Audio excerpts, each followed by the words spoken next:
अनुपमा का कोठारीज पे फिर से हमला।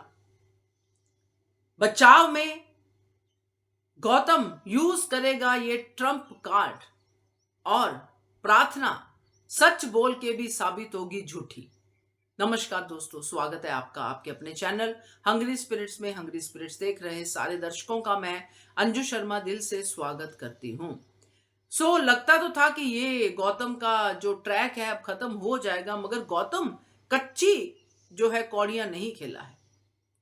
उसको सब पता होता है कि आगे क्या होने वाला है।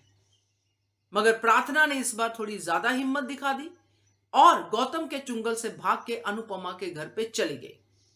अब प्रार्थना ने सही किया गलत किया ये तो हम इसी वीडियो में डिस्कस करेंगे, मगर अनुपमा आ गई प्रार्थना को लेके फिर से कोठारी हाउस में धन धनाती हुई वहां पे कचहरी लगाने के लिए। अब जब कचहरी लगती है तो कहते हैं ना कि दोष होते हैं, दोषी बनते हैं, वकील आते हैं, सब होता है। प्रार्थना को तो अनुपमा डिफेंड करेगी, मगर गौतम खुद को डिफेंड करेगा और अपना ट्रंप कार्ड यहां पे खोलेगा। हिम्मत दिखा के प्रार्थना सच भी बोलेगी, मगर यकीन नहीं होगा क्योंकि ट्रंप कार्ड बहुत ही सॉलिड होगा। बात करते हैं पहले वही निवेदन, जिन्होंने अभी तक चैनल को सब्सक्राइब नहीं किया है कर लीजिए, साथ में दोस्तों बेल आइकन दबाइएगा ताकि आपको हमारे वीडियोस के नोटिफिकेशन मिलते रहे। एक बात जिसका जवाब अनुपमा को नहीं मिला, जब बा ने कहा, जब पाखी ने कहा, उस बात का जवाब अनुपमा के पास नहीं था। वो चुपचाप सुनती रहेगी और वो दोनों बोल के चली गई। कौन सी बात थी वो यही बात थी कि प्रार्थना और अंश के बीच में जो दोस्ती की बात, कि प्रार्थना ने अंश को ही क्यों बुलाया, क्यों उसने अंश के साथ जाके, जो भी दोस्ती है जो भी है हम समझते हैं, मगर वो इसलिए अंश को लेके गई क्योंकि वो अकेली थी। बा ने ये बात कही कि उसका भाई प्रेम है, उसकी भाभी राही है, उसका छोटा भाई अंश है, उसकी मां ख्याति, सब लोग घर पे हैं, तो इनमें से किसी को क्यों नहीं लेके गई, अंश को ही क्यों लेके गई। अनुपमा चुप हो गई क्योंकि अनुपमा के पास इस बात का जवाब नहीं था। अब अनुपमा जब रातों रात जाएगी, धन धनाती हुई कोठारी हाउस में कचहरी लगाएगी, वहां पे राही को तो पता है कि गौतम ने ये किया है। राही यहां पे बिल्कुल अपनी मां के साथ होगी मन ही मन में। मगर जब गौतम ये कहेगा, क्योंकि एक बार आपने सुना होगा कि पराग कोठारी ने कहा था कि अगर मेरी बेटी कहेगी कि मेरे ऊपर अत्याचार हो रहा है तो मैं सच मानूंगा। मगर अब कहानी उल्टी हो चुकी है। अब क्योंकि पंखुड़ी ने आके अपनी मां को बोला था कि मेरी जो पति है मेरे पे जुल्म करता है, और मां ने उसको 20 साल तक जेल में रखा, यानी कि पंखुड़ी की हर बात पे विश्वास किया।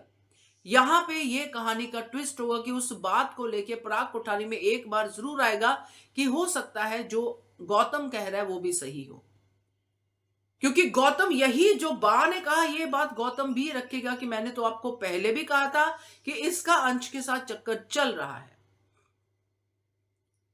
मान लेता हूं गौतम कहेगा कि मैंने इसका साथ गलत किया, जबकि गलती है जो गौतम भी कह रहा है उसमें भी लॉजिक नहीं है। गौतम सबको क्या कह रहा है कि मेरे मम्मी पापा चाहते हैं कि हमारा पोता पोती हो, तो इसलिए इस बात से झगड़ा हो गया। तो मतलब झगड़ा साफ होना, तुम उसके साथ संबंध बनाना चाहते हैं, उसने मना कर दिया, यही हुआ ना। उसने नहीं बोल दिया कि मुझे संबंध नहीं बनाने हैं तुम्हारे साथ, तो तुम क्या उसके साथ जबरदस्ती करोगे, अपनी ही पत्नी का बलात्कार करोगे।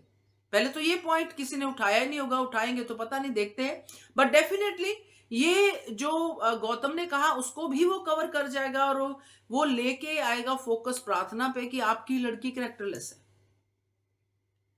मैंने आपको पहले भी कहा था, पहले भी ये अंश इसके रूम में आया था जब मैं और प्रार्थना थे, जब शादी वाला सीन था, तब भी इन्होंने मुझे गलत ठहराया क्योंकि इनका अपना बेटा और मेरी पत्नी के बीच में रिश्ता चल रहा है।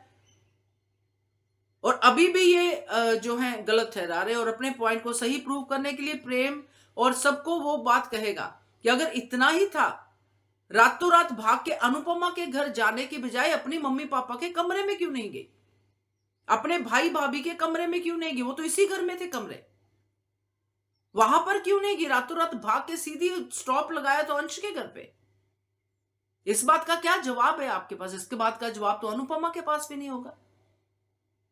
और सुबह वाली बात भी वो लेके आएगा जो मोटी बा के सामने हुई है कि किसी सहेली को मिलने नहीं गई थी, अंश को लेके गई थी कॉलेज। तो यहां पे ये जो अंश वाला ट्रम्प कार्ड है बहुत बेहतरीन यूज होगा, क्योंकि इसके जवाब में ना तो अनुपमा के पास कोई दलील होगी, ना ही पराग कोठारी के पास। क्योंकि बात तो सही है, अगर प्रार्थना के दिल में कोई चोर नहीं है तो प्रार्थना क्यों बार बार अंश को मिलने जाती है? क्यों नहीं अपने भाई अपने बहन का जो भी वहां पे रिश्तेदार है सारे के सारे उसी घर में रहते हैं, उनके पास क्यों नहीं गई गुहार लेके कि गौतम मुझे मेरी पिटाई कर रहा है? क्या उन पे विश्वास नहीं था? तो ये तो अब सीन बहुत मजेदार होने वाला, देखते हैं किस करवट बैठता है। मगर मेरे हिसाब से गौतम ये ट्रम्प कार्ड जरूर खेलेगा, इतनी जल्दी एक्सपोज होने वाला वो नहीं है। उल्टा प्रार्थना जो हिम्मत करके बड़ी मुश्किल से ये बात बोलेगी कि मेरे ऊपर ये अत्याचार करता है, तो वो यही साबित करेगा कि ये इसलिए बोल रही है क्योंकि इसको मुझसे छुटकारा चाहिए और अंश के साथ इसको शादी करनी है। ये वाला पॉइंट आएगा। क्या कहते हो आप इसके बारे में कमेंट कीजिएगा। देखते रहिए channel Hungry Spirits. Thank you so much.